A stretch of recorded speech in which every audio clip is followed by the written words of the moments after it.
There are moments in life that feel like they are etched in time. Sounds, smells, and simple routines that, once gone, leave behind a sense of nostalgia. Picture this: the comforting hiss of a gas poker warming the coals, the clink of teacups, and the distant hum of the wireless. These are not just memories of gadgets, they're echoes of a way of life. In 1960s Britain, these household items weren't just tools. They were an integral part of home and hearth. In the heart of the British home during the 1960s, certain appliances were more than mere machines. They were symbols of comfort and progress. The Goblin Tease, for example, was an unsung hero of the British bedroom. This ingenious invention wasn't just a kettle, it was an alarm clock, bringing warmth and a sense of care right to your bedside.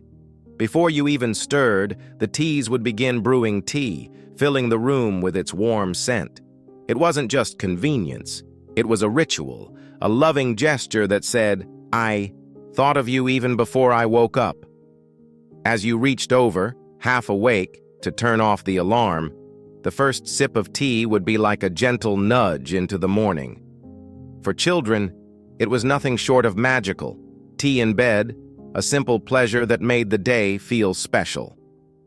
Though the teas eventually faded, replaced by central heating and the growing coffee culture, its memory lingers for those who remember those sleepy mornings. Maybe, even now, the smell of tea brings back the soft creak of your childhood bedroom floorboards. And then there was the twin tub, a behemoth of the washing world. It wasn't automatic. It required effort, and yet it was part of the rhythm of weekly life. One tub for washing, another for spinning, connected by pipes and buckets. It was loud, clunky, and often messy, but it was the backbone of laundry day.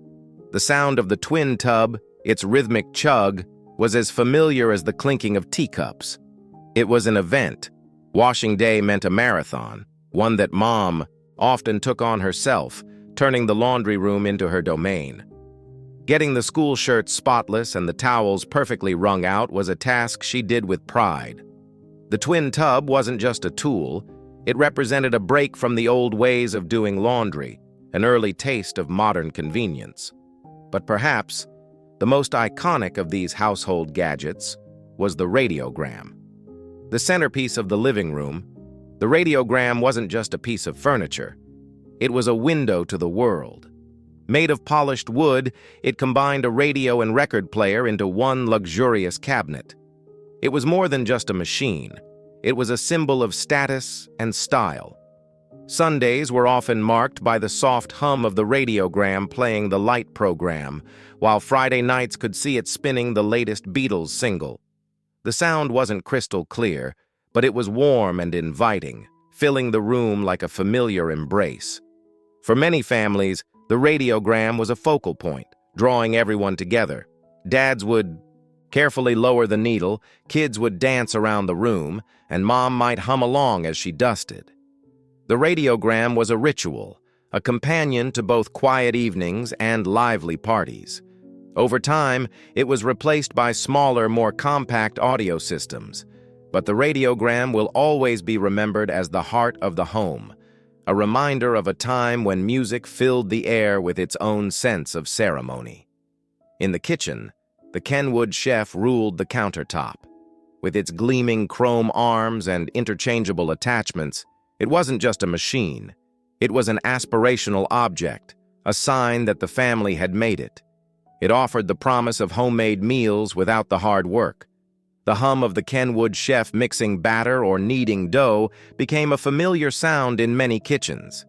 Children eagerly licked the beaters clean, a small but cherished rite of passage. The machine wasn't just practical, it brought a sense of pride. A Kenwood Chef on the counter meant you were part of a new wave of modernity, a symbol of the mid-century British middle class. As time moved on, the Kenwood Chef was overshadowed by newer, sleeker gadgets. Yet, many still remember the satisfaction of using it, the smell of fresh dough, and the pride that came with homemade cakes and pastries. It wasn't just a kitchen appliance, it was a link to family traditions and a slower, more intentional pace of life. For many, the comfort of home was defined not just by warmth, but by the specific ways heat was brought into the house. The electric bar fire may have been a simple gadget, but it was also a ritual. Positioned beneath the television or inside a tiled hearth, it was the first sign of comfort on cold winter days.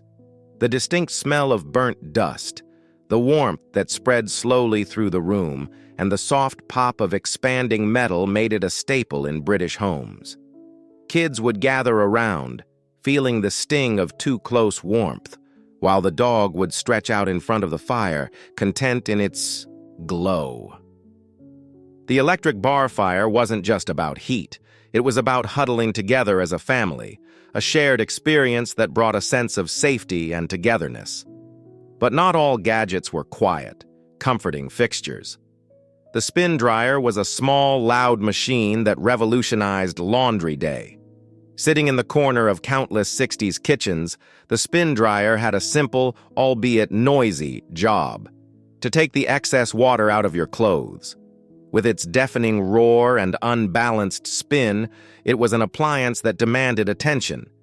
But, for all its chaos, it was also a game-changer. Gone were the days of wringing out clothes by hand or draping them over radiators for days. The spin dryer gave families the gift of time, allowing them to wash clothes on rainy days without worry. Even the smallest details of British homes were imbued with memories. The Bakelite light switch may seem like a trivial object, but it was a constant presence in many households. With its satisfying click, it was the first thing you touched in the morning and the last thing you turned off at night. The light switch, often surrounded by peeling wallpaper or framed by fingerprints, became a small but dependable part of the house's rhythm. Over time, they were replaced by modern flat plastic switches, but the Bakelite switch still lives on in the memories of those who grew up with it.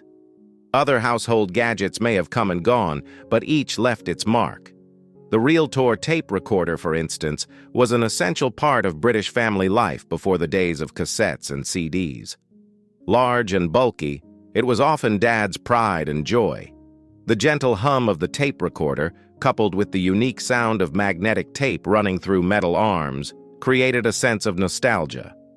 Kids would record their voices, while moms used it to play the radio during chores. Each tape became a time capsule, capturing moments that could never be replicated.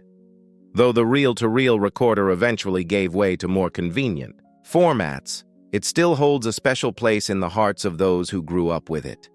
As time marches on and technology evolves, we often forget the everyday gadgets that once made our lives easier, warmer, and more connected.